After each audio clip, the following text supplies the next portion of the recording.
Γεια σας παιδιά, καλώς ορίσατε στο κανάλι μου, είμαι ο Νίκος και από όσο καταλάβατε το συγκεκριμένο κανάλι θα ασχοληθεί με τον προγραμματισμό και ειδικότερα με τον προγραμματισμό σε γλώσσα Python. Λοιπόν, ας πούμε λίγα λόγια για την Python.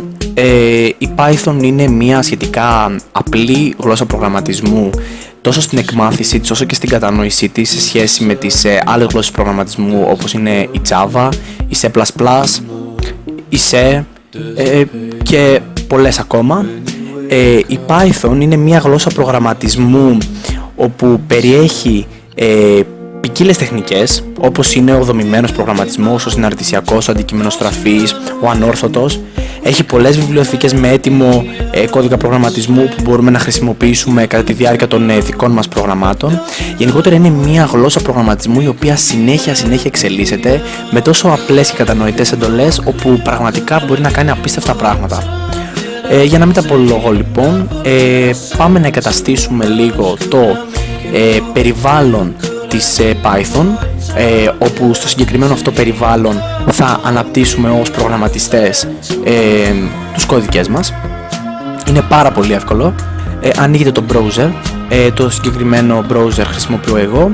Τώρα εσείς μπορείτε να χρησιμοποιείτε είτε το Chrome, είτε το Mozilla, είτε το Internet Explorer, οτιδήποτε. Και αυτό που έχετε να κάνετε είναι απλά να γράψετε τη λέξη Python. Ωραία. Αυτό είναι λοιπόν το site της Python. Βλέπουμε πως έχει αρκετές πληροφορίες για τη συγκεκριμένη γλώσσα προγραμματισμού.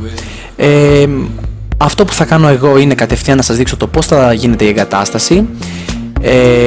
Αυτό που έχετε να κάνετε είναι να πάτε είτε στα downloads και να πατήσετε 3.7.4 είτε να πάτε κατευθείαν εδώ κάτω και να πατήσετε 3.7.4. Είναι το ίδιο πράγμα ακριβώς.